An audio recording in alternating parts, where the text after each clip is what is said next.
Thought we would start off today's episode by taking the people inside our text message exchanges.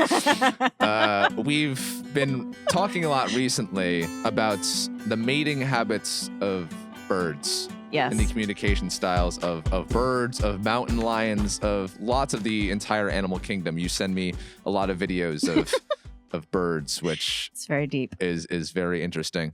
Why is this something that we have been discussing? Well, I mean, birds. I like birds, but I think it all came from our conversations around communication. You had posted something around being tired of the gray zone, being tired of indirect communication, being tired of left guessing what people mean.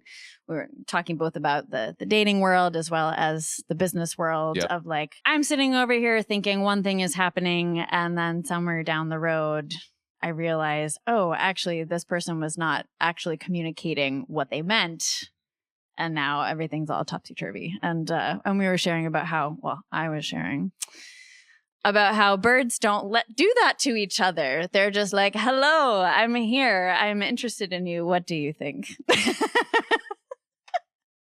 And how nice it would be if humans were maybe a little bit more like that. Yeah. I had a conversation with Bill Camarda. He and his wife, Bennett, they own Limitless Fitness, which is a great gym in Greenland and Epping.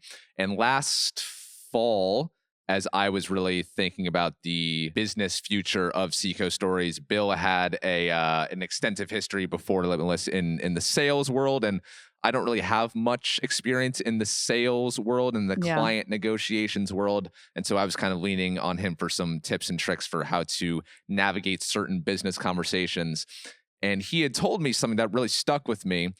And he said what made him stand out in the sales world was that he would start his meetings, in which the end goal was to try to land some type of deal. Right. He would start his meetings with, hey, I'm Bill. I represent this company. This is my agenda for the day. This is what I want to accomplish today. I want to hear about what you're interested in and what you're trying to get out of this. And I'll tell you some of my story and what I'm looking for. And then hopefully we can come to a resolution by the end of it. But if not, that's okay. I'm glad to have had the conversation.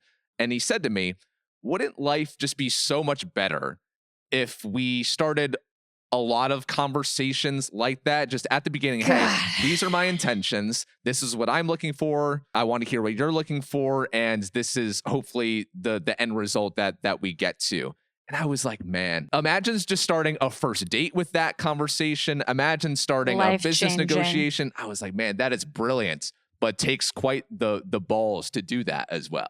Right. Because I can imagine that he made a lot of people very uncomfortable. Yeah.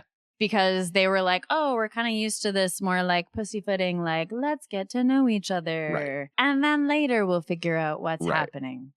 But then you waste so much time and energy when nobody's really sure what the agenda is. I mean, with a salesperson, like, I think it's pretty clear. You're like, we're trying to get a sale here. But yeah, in life, I mean, I think people just get, for whatever reason, and I mean, we could go off on a whole tangent there. For whatever reason, people get so uncomfortable with directness. And it's something that maybe we talked about this the first time. When I lived in Costa Rica and I lived with a bunch of people from Germany, Israel, a whole bunch of other countries, I realized just how direct they were versus people from the US who would talk 17 loops around the thing that they actually meant to say. And for me, at first, it was super confronting because, I mean, I was just not used to it. Right. And just girl from Maine. Right. And eventually, you know, I found myself being the one when other people from the US would come and they were like, oh my gosh, I'm not sure if this person likes me. I'm like, no, actually, they're just being direct. It's not that they don't like you. They're just, that's how they are. They tell it like it is. And actually, it might mean that they do like you because they're actually willing to tell you instead of walk 17 circles around it. Right. So why aren't we like that? Because as I just laid out, I mean, that actually sounds pretty nice. If we all just were upfront, that would do everyone a great public service. We hate rejection, Troy. And if you actually say what you want, then you might actually get rejected directly. Right. We were talking about this with the like, when you ask somebody out and they're like, oh, sure, yeah, maybe. And then they don't get back to you for a while, or, Right. you know, they kind of kick the can down the road, as they say. Nobody actually really wants to do the rejecting either. Nobody wants to say, thank you, but I'm not interested. Right. I think it's our ability to sit with emotions, feelings that are a little bit uncomfortable, which oddly enough get more comfortable the more you practice saying no or asking for what you want. But we in the US, we are just not practiced at it. And I think in particular, depending on what part of the country you are from, like if you're from down south or if you're from the Midwest, whoa, it gets even fluffier and even more focused on being really, really, really, really, really nice to the detriment of being clear. Well, yeah, it's because if we're doing the rejecting, we think we're doing them a service by not outwardly saying, because a rejection is some type of like, you're not my person, or this doesn't make sense for me. And in doing so, you're probably hurting that person's feelings. And so we think by perhaps stringing them along that we're actually preserving their feelings, when in actuality, that's just going to do more long-term damage than the short-term damage you would inflict with that upfront, like, hey, like, I just don't think this is going to work. Yeah. I mean, this is the ghosting thing that we've talked about. I'm so it's sick like of it. So sick of it. Somehow people have come to believe that it's better to just ghost somebody rather than to tell them, hey, I just don't feel romantic chemistry here. And I think most of us, if we step back and think about it for a second, can say, no, that's dumb. Because then you just have somebody on the other end that's wondering, you know, did they lose their phone? Are they in a coma? Did they forget? Right. Yeah. Then you go down the rabbit hole in your mind. Exactly. All the things that can happen. It's way more unkind than actually just telling somebody, hey, I'm just not feeling the vibe. For sure. So how do we fix this? How do we fix this communication issue? Should we take the Bill Camarda approach of just like on a date or on a business meeting or some type of like collaboration you're discussing? Should we just be as upfront and direct as possible?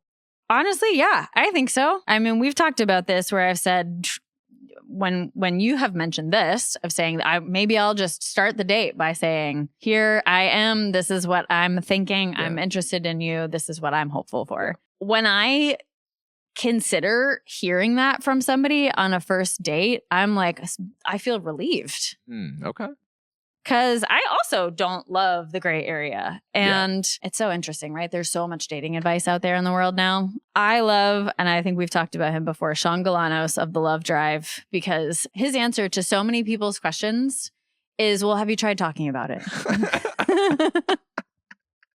People were like, I just don't know if this person wants to be in a monogamous relationship with me. We've been dating each other for 1 year and blah, blah, blah. And he's like, well, have you tried asking them? Like, hello. That's so good. I personally can imagine myself feeling really relieved if I trust that that person actually is meaning what they say when they say, hello, my name is so-and-so. I am hopeful for this. I'm not asking, like in a dating context, right? It's like they're not asking me to marry them right then and there. Right. But they're like, that's my ultimate hope in life. Yeah. And same thing with a business partnership. You're like, I'm not asking you to sign on a dotted line right now, but that's what I would like. Yeah. If this feels aligned, so that everybody knows, like, I'm not looking for a polycule. I'm not looking for like some sort of vague business situationship here. Yeah. Like I want to clear, because then it gives both parties the opportunity to say, this is a yes for me, this is a no for me.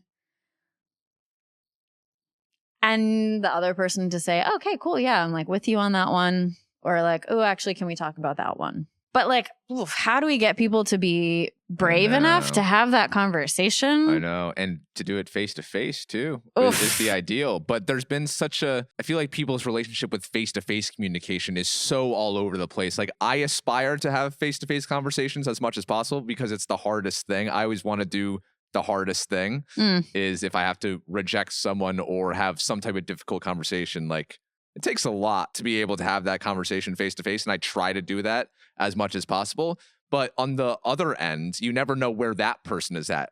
How do they do with face to face conversations? Would they find it weird if this was a face to face conversation? Would they rather have this be a voice text, a DM exchange, a text exchange, a FaceTime? Like, you never know what someone else's preferred form of communication for a quote unquote difficult conversation is. So that's always something I'm trying to think about as well. Like, I want to have this conversation face to face, but I'm not sure if they do. Right. You know? Gosh, systemically, we just have to develop more capacity to be able to actually navigate conversations around our emotion, conversations around conflict. And social media has done such a disservice because now everyone can just be a keyboard warrior and spout off whatever they want to spout off on the internet with little to no repercussions. I mean, same things with dating apps, right? The messages that people send are insane. Like, you would never say that to somebody to their face. No, I'm not on the dating apps anymore because of this. Yeah. Like, just using that filter of, would you ever say that to somebody's face? Oh my God. No, just no. Yeah. I mean, the internet serves so many incredible purposes, but it has also disconnected us from the humanity of my nervous system right now is co-regulating with your nervous system right now. And I'm not just being woo-woo here, the literal magnetic field of my heart and the magnetic field of your heart are in connection. And there's so much happening in the ways that our systems are communicating right now that doesn't happen over FaceTime. Yeah. So the reality of what happens in that connection face to face, just you can't match that. Yeah. Any other way. You really